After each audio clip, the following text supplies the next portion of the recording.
Dr. Mercy is an international leader, a Nigerian female agriculture development specialist with 35 years practical postgraduate experience focusing on human capacity development in agriculture extension services. She is responsible for thematic aspects of the SCAA, human capacity development at university and agriculture college levels in Africa, emphasizing value chain oriented curriculum that is nutrition sensitive, entrepreneurship focused, and e-learning compliant, and emphasize on agriculture sustainability. Yeah, here Dr. Messi. Yeah, thank you very much, Dr. Saravana. I know we've met a couple of times at AIAE conferences. Yeah. And I want to congratulate Manage India for organizing this meeting, this conference. It started since last year, I think, and I think due to the disturbance we had in 2020, we couldn't really come up with this meeting. But it's good that we are having this meeting, and the topic is really very interesting. Getting agricultural extension and advisory services from innovations to impact. This is very useful. The topic is Sasakawa Africa Association Demand-Driven Curricula, a model for capacity development of extension agents in Ethiopia and Mali. These are two countries in Africa. And with me as co-author is Asa Kante. I'm sure she's not able to join us because I'm joining from Ethiopia and she's based in Mali. So probably due to connection problems, really joining us on this meeting. By way of introduction, let me give you a flashback to the late 70s and early 80s, when many African countries struggled to cope with food insecurity as a result of drought, and then that led to famine. In Ethiopia, for instance, between 1983 and 1985, there were about 1.2 million people that died as a result of famine, about 400,000 refugees outside their countries, about 2.5 million people were internally displaced, and this led us to having about 200,000 orphans at that time. The same in Mali, between 72 and 84, there was a severe drought that affected the country. About 100,000 people died, especially from the northern part of the country. You know Mali very well, Timbuktu, Gao area, people died as a result of hunger. And another 750 became completely dependent on foreign food aid. Normally when this happens, we all know that governments of nations, international organizations, individuals, philanthropists, they normally respond through food aid. Yeah, governments of nations, international organizations, individuals, philanthropists responded by sending food aid to these countries. But in the spirit of give a man a fish, and you give this man food just for one day. But when you teach him how to fish, you will feed him for a lifetime. These three gentlemen, Roishi Sasakawa from Japan, Norman Borlaug, the one that we know very well, the father of the Green Revolution, and former President Jimmy Carter, they came together to find a more sustainable solution to African food problems by creating the Sasakawa Global 2000 Africa Agricultural Initiative. And then in 1986, Sasakawa Africa Association was established. Now, when we look at agriculture in the two countries that we are considering, Mali and Ethiopia, it is really, these are countries highly dependent on agriculture. 80% of the population in Mali engage in agriculture, still the cornerstone of the economy. In Ethiopia, it constitutes about 46% of the GDP and so on. So but agriculture in the two countries is still highly dominated by subsistence farming and the low level of production. So governments in these two countries, they are actually looking at agricultural educational institutions, the research sector, and extension to solve this problem.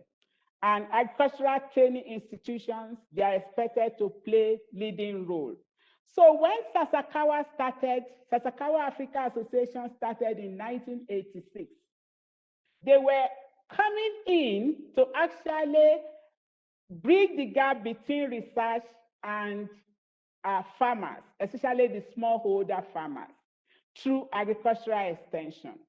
But when they started in 86, they soon realized that those that are within the agricultural extension system, they lack the functional skill, the methodology to take this research to farmers and also take farmers' problems to the researchers. So there was this gap. The work could not continue. So there was need for human capacity development. That was how the whole idea of developing the capacity of agricultural extension staff and the entire system came into being within the Sasakawa Africa Association approach. So when we started, we support in-service degree and diploma program for mid-career extension professionals. For Ethiopia, we've been around for 23 years. And in Mali, we've been around for 18 years. For the Sasakawa Human Capacity Development Program, it is demand-driven curriculum. Inherent in it is the supervised enterprise project, where our students go back to the field and work with farmers to solve their problems along commodity value chains. And these problems are translated into projects that can later on result into enterprises for farmers. So we have demand-driven curriculum concept, experiential learning concept, value chain, and entrepreneurship concept in this curriculum. So universities in Mali and in Ethiopia, they have adopted the Sasakawa demand-driven curriculum model. So what we want to do in this study is to look at the steps in this model, how we go about developing the model, and describe the training institutions that have adopted the model, the students, and then the reasons for the adoption of this model, and also their perceptions, that is of training institutions, Ministry of Agriculture, on the importance of the model, as well as look at some of the challenges that we are facing currently. The conceptual framework is actually based on experiential learning with concrete experience, observations, reflection, formation of abstract concepts, and then testing the implication of those concepts. So by way of methodology, we use mixed method to collect our data, purposive sampling, random sampling, and then we analyze the content in focus group discussion, descriptive statistics, then involving the staff of the agricultural colleges in Mali, universities in Mali and Ethiopia, the rural technical centers, that is the Ministry of Agriculture arms and the bureaus of agriculture. By way of sample, we have 384, but finally we have 360 that we got, that's about 94%. Purposefully, we invited program coordinators, lecturers, heads of alumni associations, staff of the technical service unit, and then bureaus of agriculture for the interview and focus group discussion. Yeah, the demand-driven curriculum, we go into the country. We had a lot of informal dialogue among key stakeholders that we identified. And then we clarify common visions and missions with them on the issue of agricultural extension. And then we have formal training needs assessments conducted with all stakeholders along commodity value chains. Then we have workshops conducted for stakeholders, and then we come up with the findings of the training need assessment to have our draft curriculum with the training institution, and then the stakeholder validation workshops of the content of the curriculum. Then we develop all the modules that are attached to the curriculum, because in some countries, the notebooks are outdated. We don't even get textbooks. They need backup materials to be able to deliver on this curriculum.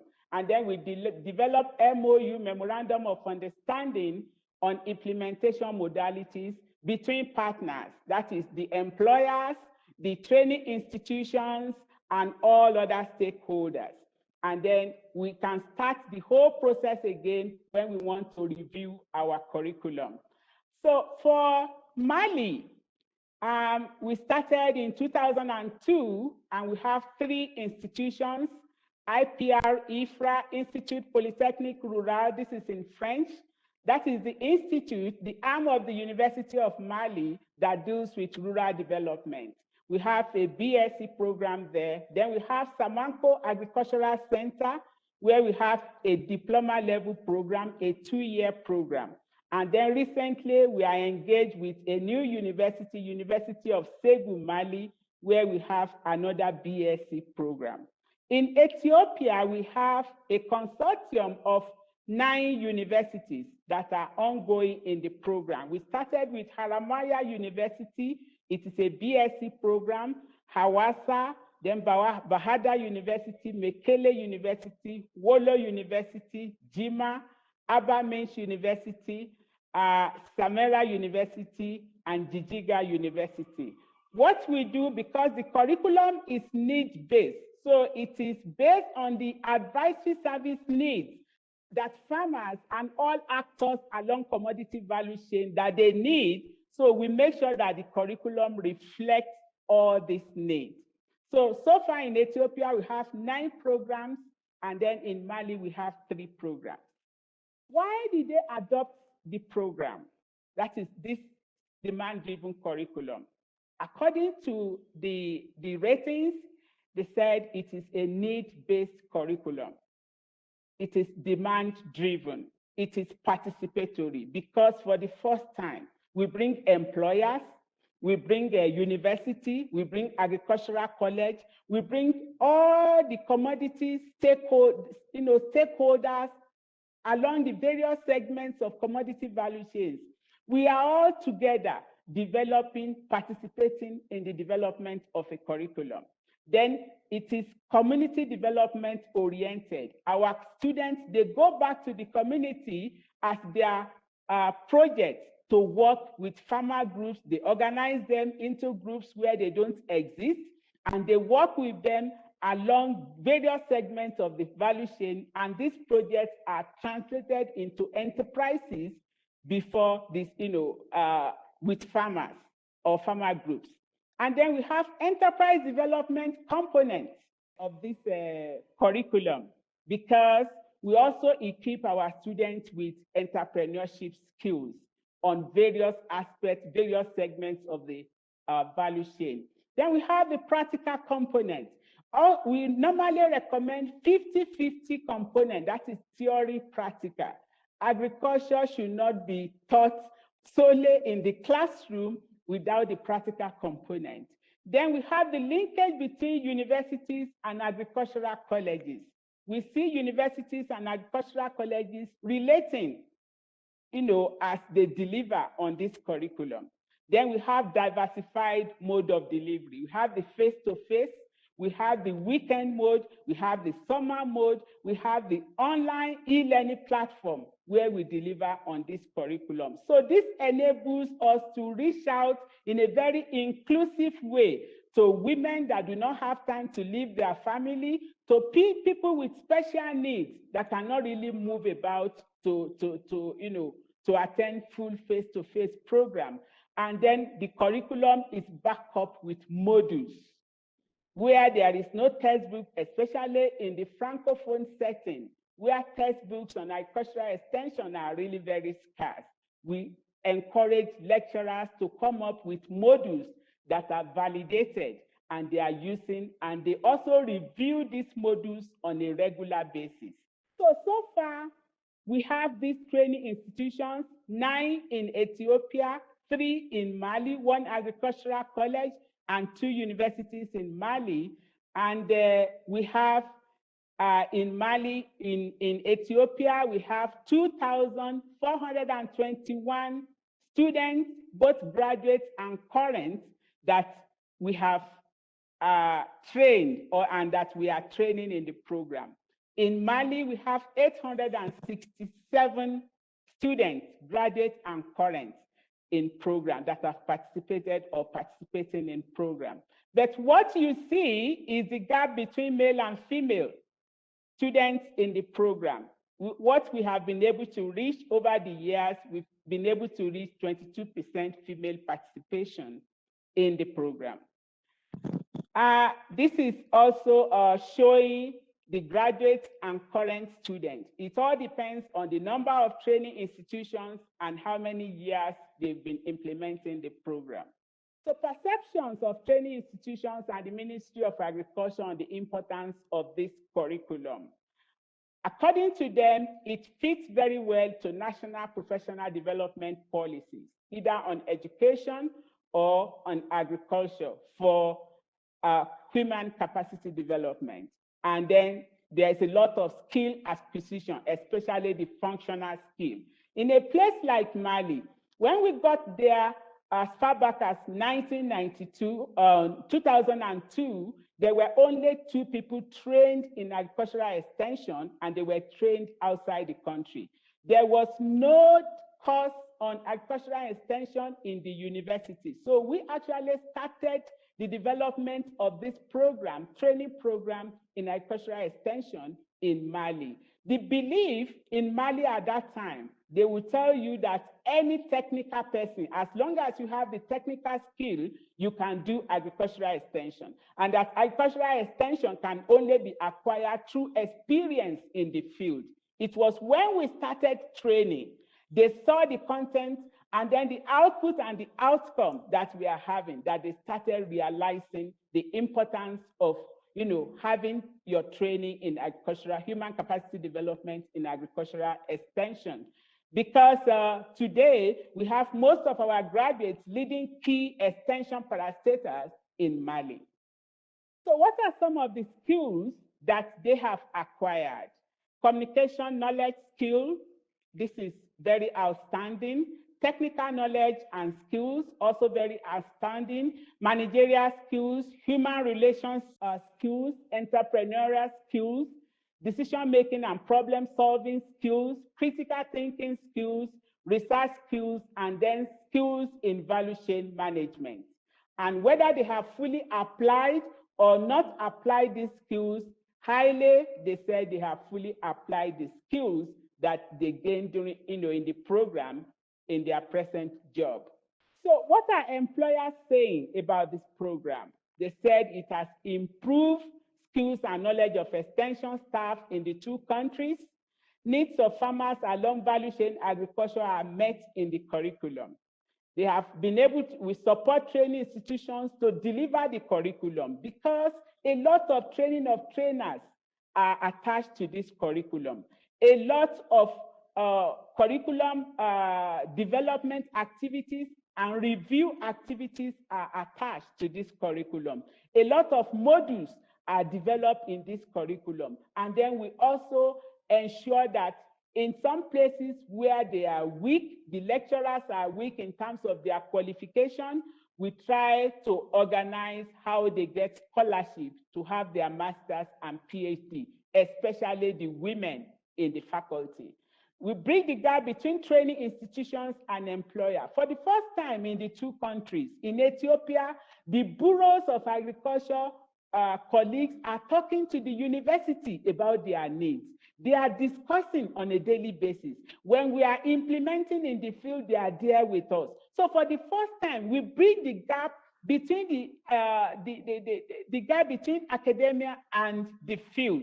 And then the SEPS component of this program. has led to various rural enterprises that are developed with farmers by our students. We have been able to improve research extension linkage in Mali and Ethiopia because of comparable qualification.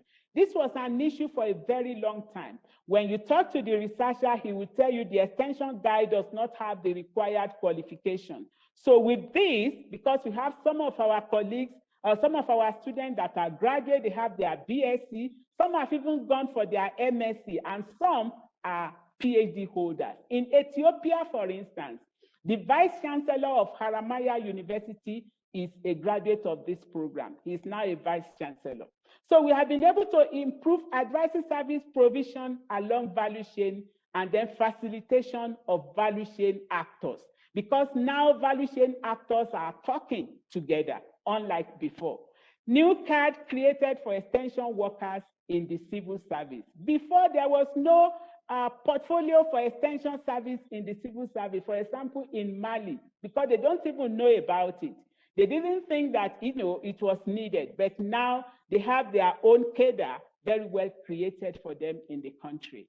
So change in employment status since graduation, some of them have been seconded, transferred to another employer, very few of them, but they all have new, most of them have new responsibilities and duties assigned to them.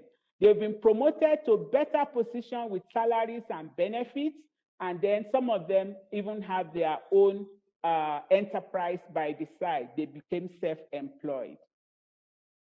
So what are some of the implications of this type of program? We believe that agricultural extension curriculum in Africa should be demand-driven. It should be need-based. It should be value chain oriented, market oriented, and the practical component should be very strong so that we can have impact at farmer level. We also believe that employers, both public, private, NGOs, whoever they may be, they should come together with training institutions and discuss curriculum, discuss the conceptualization, discuss the implementation, even evaluate curriculum, monitor and evaluate together, because they can influence curriculum content to meet market needs. And then we believe that action research, because this is the basis of our supervised enterprise project, this will bring together farmers, students, lecturers, employers to solve farmers' problems. They will learn from farmers. Farmers will also learn from them. Lecturers will learn all the theories that they teach in the classroom. They can learn on the validity of these theories, and they can improve on their course content that they teach to students. So we bring all of them together. Lecturers leave the ivory tower. There is this ivory tower syndrome that you feel lecturers are up there. They cannot soil their hands. They will make sure that we bring them together. In fact, some of our vice chancellors, when we are going to the field, they go to the field with us for the first time. An agricultural extension program should achieve both learning and development objectives for better impact at farmer level. Curriculum should not just be for learning, but there must be the development arm. Students must be made to achieve development objectives for better impact at farmer level. Otherwise, the farmers at community level will be left behind, and the university will be operating in isolation. So we also believe that flexible modes of delivery should be considered for inclusiveness in the implementation of agricultural extension curriculum. Because women in our program, we've been able to reach only 22%, between 20 and 22% in all our program in Africa, because we are in 11 countries with 30 agricultural training programs with universities and agricultural colleges. But put together, we only have 20 to 22% women participation in the program. And when we conducted a study to find out why the participation is low, they gave us a lot of reasons. Cultural barriers, socio-cultural issues, they cannot leave the family, a lot of things. But if we have flexible mode of delivery that will allow them to at least study and work and still take care of their family, we believe this will be, this will improve. So recently, we operate different flexible modes of delivery. There are weekend programs, There are summer programs. There is the e-learning platform that we launched in Ethiopia and Mali recently, and it's really working great. So by way of a conclusion, I think once again, I want to thank Manage for organizing this meeting. This is what we are doing in 30 universities. That is what we are running in 30 universities and agricultural colleges in Africa, in 11 countries. And we hope to continue to upscale in some of other, the other African countries. Thank you very much. Thank you, Dr. Messi, for very quite interesting presentation, and it is very relevant for even India and even neighboring countries like Asian continent also. We are also part of changing curriculum and planning to implement across the country. And a new curriculum already proposed to the ICR, Indian Council of Agriculture Research. And once it come out and how to take it up to across the country, we also thinking in the big way. Thank you very much for your quite interesting presentation. But I have few questions, and also maybe participants, they may put in chat box, few more questions may be coming. When you are working Mali and Ethiopia, any significant difference you see when you are working with the universities and other stakeholders, or it is one and the same? In Ethiopia, Ethiopia is really an English-speaking country, though the local language Amharic is official, but we teach in English. It is considered an English-speaking country. Mali is a French-speaking country. So Mali follow what we call license, masters, and doctoral program. That is they call it LMD program. So you really need to understand when they say license, it does not it's not the equivalent of BSc. They are just trying to equate all these things now, because our program in Mali, we started with what we call maîtrise and vulgarisation agricole. That is, if you translate that verbatim, it is masters in agricultural extension, but it is not. It is actually BSc in agricultural extension.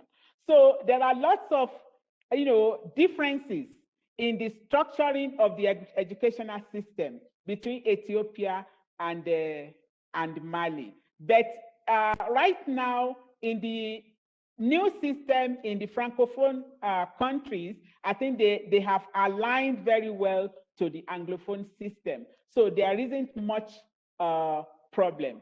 But one issue that I also want to mention in the Francophone and that is in Ethiopia and Mali is the system. The system can be a bit faster. That is when you are working, because we are bringing people together. We are working within a system. That is, in Ethiopia, you work with the Ministry of Agriculture through the bureaus of agriculture, and you can get things done faster. But in the Francophone system, it's a bit slow when you are trying to get things done. Then in our supervised enterprise project, because Mali, because of the location, it is a landlocked country, and the soil issue is very pertinent there. So most of our supervised enterprise projects are on conservation agriculture, regenerative agriculture, nutrition sensitive, agricultural projects in Mali. Unlike in Ethiopia, where more of our projects are, still on production agriculture, though we take it along agricultural value chain. That's what I can say. Okay, thank you very much, Dr. Messi. When we are talking first, also you told something like it is entrepreneurship oriented or value chain approach you are given like that. But when we see the skills uptake or one of the slides you are talking, among all the skills, only entrepreneurship skill was less, 50% or something. But otherwise, others, they are agreed for more than 70, 80 or 90% there is usage. But only one skill, entrepreneurship related skill is very less, it is used. So why it is so? Thank you very much for that observation.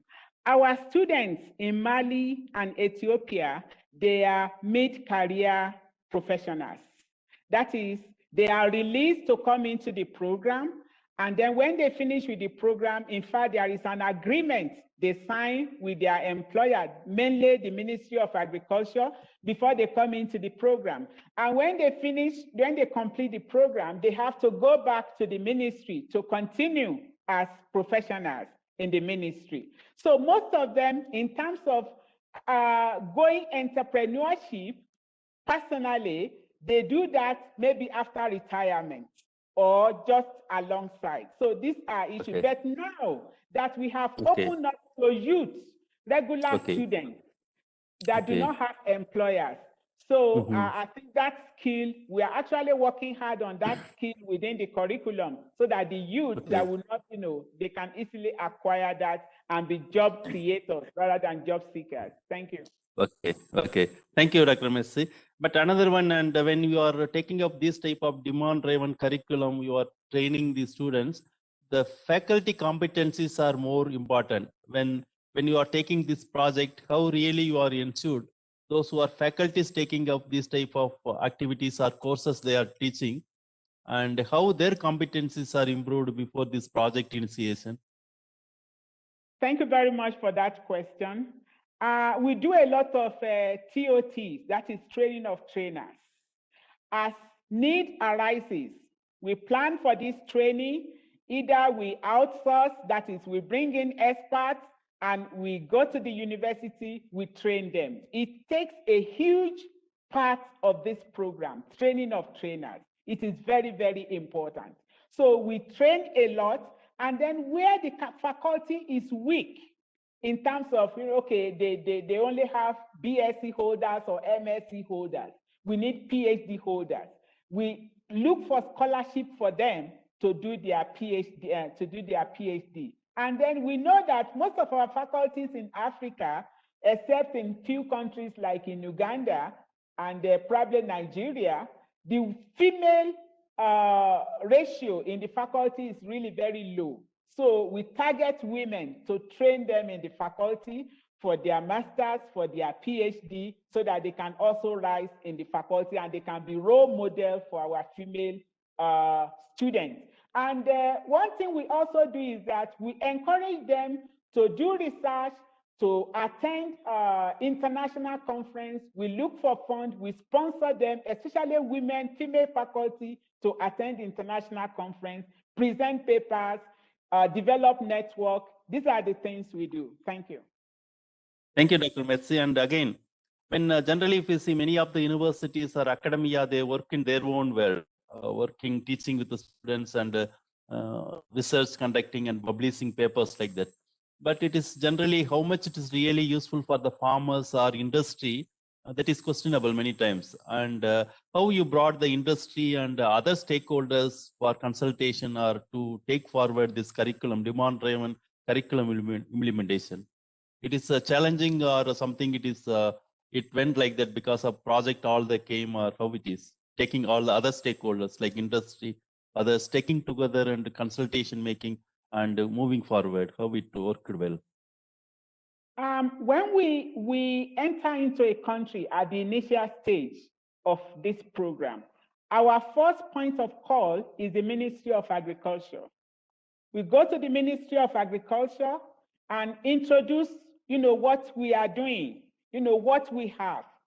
When the Ministry of Agriculture is convinced, the Ministry of Agriculture management invites the Ministry of Education, and they sit down in a meeting and they discuss. When they are convinced, that is the Ministry of Agriculture and Education, they are already talking. It is when they are convinced that we go ahead to whichever institution they select, and then we start the whole process. So when nations or countries are requesting for this curriculum right now, the letter of interest comes from the Ministry of Agriculture in collaboration with the Ministry of Education.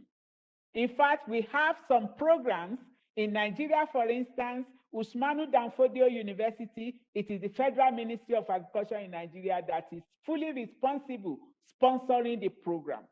Ministry of Agriculture in Mali is already taking charge of extending the program to all agricultural colleges. So our first point of call is the Ministry of Agriculture. We make sure that they understand, what the whole concept is, all about. Okay. Thank you very much, Dr. Messi. Very interesting presentation and very much useful for many more countries. You are already working in 11 countries, and I hope still you need to go forward with a large number of countries you need to work. And on behalf of Manage and all participants from India, we will send good wishes for you to take this important work to take forward. And also we thank you for today with us, and you are presented very interesting work you are doing in Mali and Ethiopia. Thank you very much, Dr. Messi. Thank you very much. Thank you very much. Thank you. Thank you. Yeah.